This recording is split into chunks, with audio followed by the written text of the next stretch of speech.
How Hi, are you, I'm lovers of the Sarah. Betrayal Diaries I'm channel? 23 and I'm First from of all, Chicago. I've always been a city girl, caught up in the daily hustle and bustle of work, friends, and that frantic routine. When my aunt and Uncle Mary and Bill invited me to spend the vacations on their ranch in Wyoming, I thought it would be a good opportunity to take a break and relax. Little did I know that this trip would be much more than a simple escape from urban stress. My cousin surprised me in ways you can't imagine. I arrived in Wyoming late one afternoon.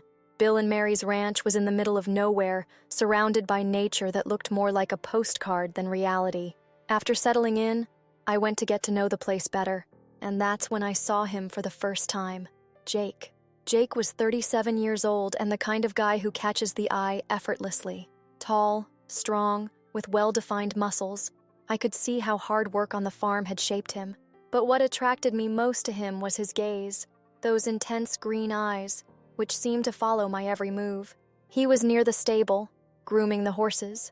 I watched him for a few seconds, not realizing that I was already being watched. Jake was also the kind of man I fall for easily. Even though he's family, there's no denying that he's a very handsome man. When he noticed me, he gave me a slightly enigmatic smile and, with a wink, approached me. "So, you're Mary and Bill's niece, huh?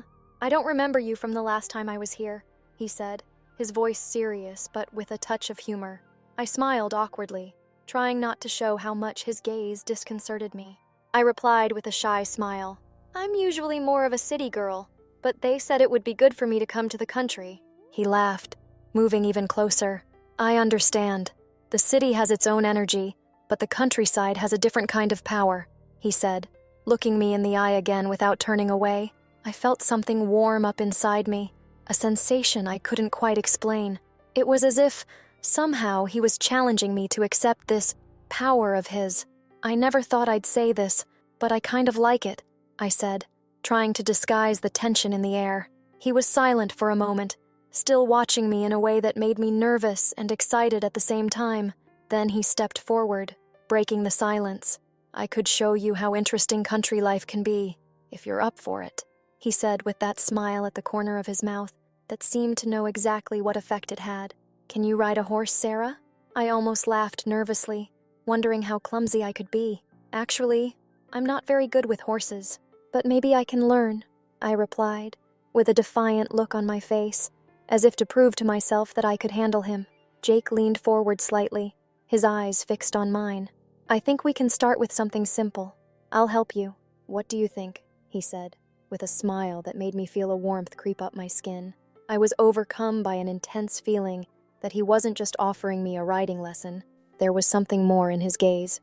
"Okay, let's give it a try," I replied, more to challenge myself than to believe I could do it. He guided me to the horse, and his closeness made my heart beat faster. When he touched me to adjust my posture, an electricity ran through my body, and I almost choked. I didn't know if it was the heat of the moment or the way he was close, but everything seemed more intense than it should have been. "That's better," he said, his voice low, almost as if it were a secret. I looked at him quickly, and he smiled, noticing my reaction. "You've got a lot to learn, but I think it'll be easy. You just have to relax." I concentrated on the horse, but Jake's presence was impossible to ignore. His scent, a mixture of earth, sun, and something unmistakable, seemed to envelop me with every movement. He was so close, and the tension between us only increased.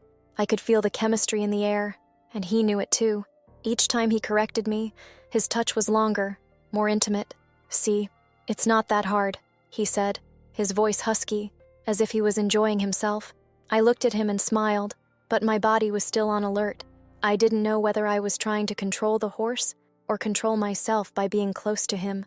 Jake pulled away, but not before giving me a look that made me feel like he was daring me to take the next step. I knew there was something going on between us, something I couldn't ignore. What was it? Just attraction? Or something stronger, more intense? I didn't know, but I sensed that Jake wasn't willing to leave it open for long.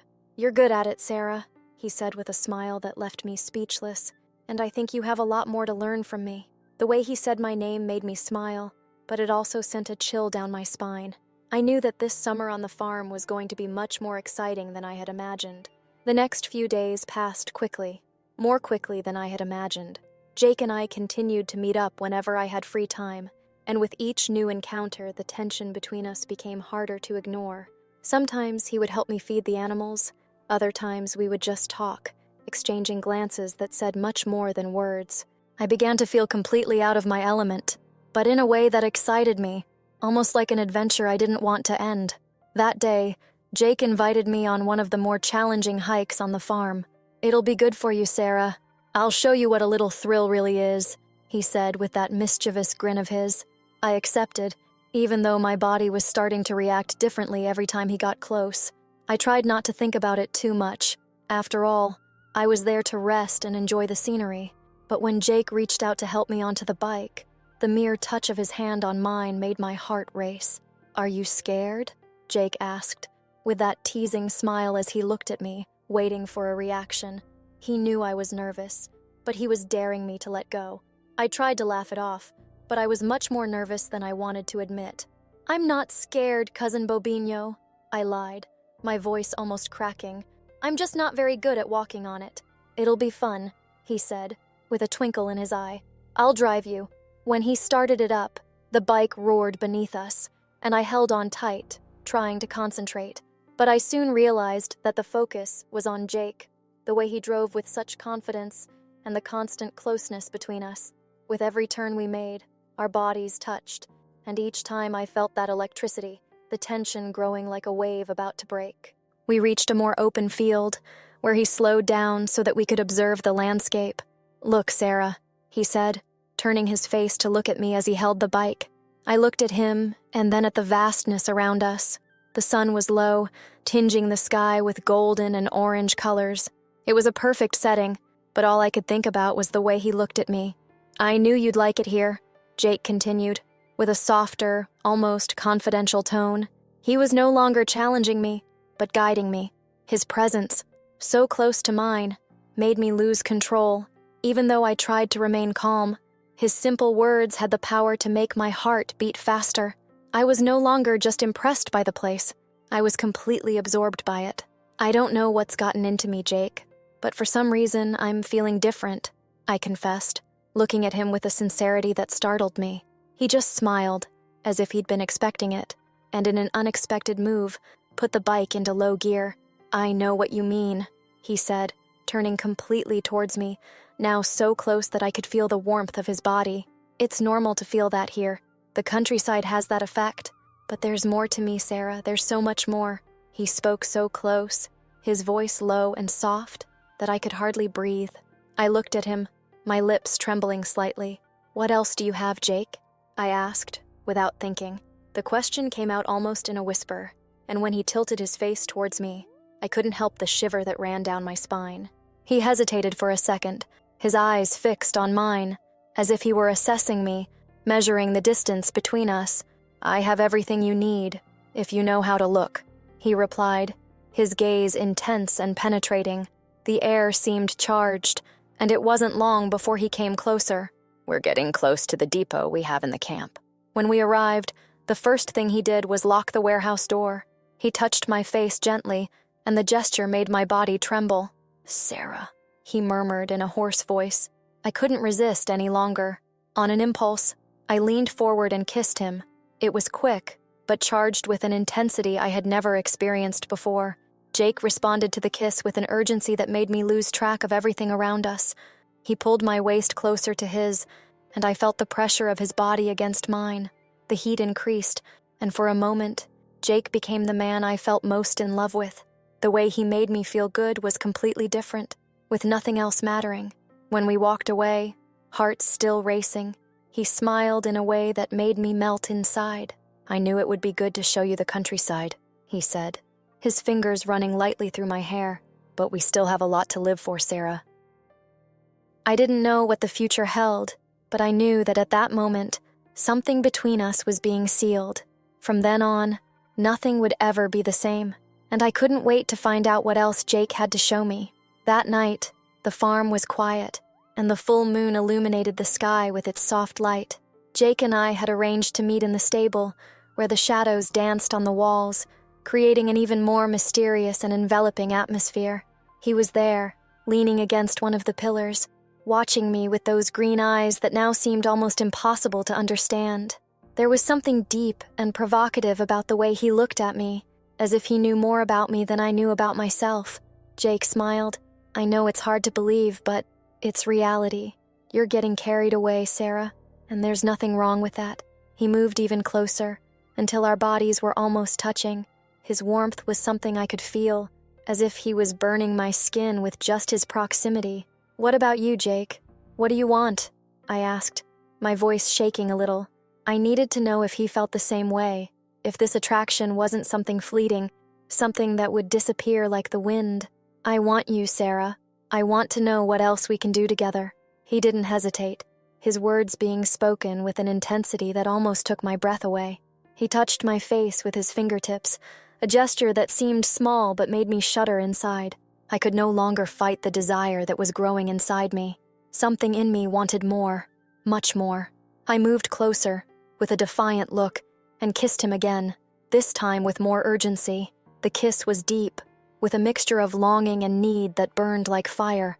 His hands, strong and sure, pulled me closer to him, and I felt my body respond instantly, without reservation. Sarah? He murmured between kisses, his voice husky and full of desire. I don't want it to end. Me neither, I replied, my voice barely audible. I wanted this moment to last forever, but I knew that, at some point, things would have to change. But at that moment, all I wanted was to be there, with him, exploring this growing attraction. Jake led me to one of the stable's palm trees, where the soft moonlight illuminated our bodies. It revealed his defined muscles, and the sight of that man so strong, so sure, made my heart race. I was completely surrendered to it all. He looked at me for a moment, as if waiting for me to react, and then, with a mischievous smile, pulled me into a kiss again. The kiss was hot, with the urgency of someone who knows that time is against us.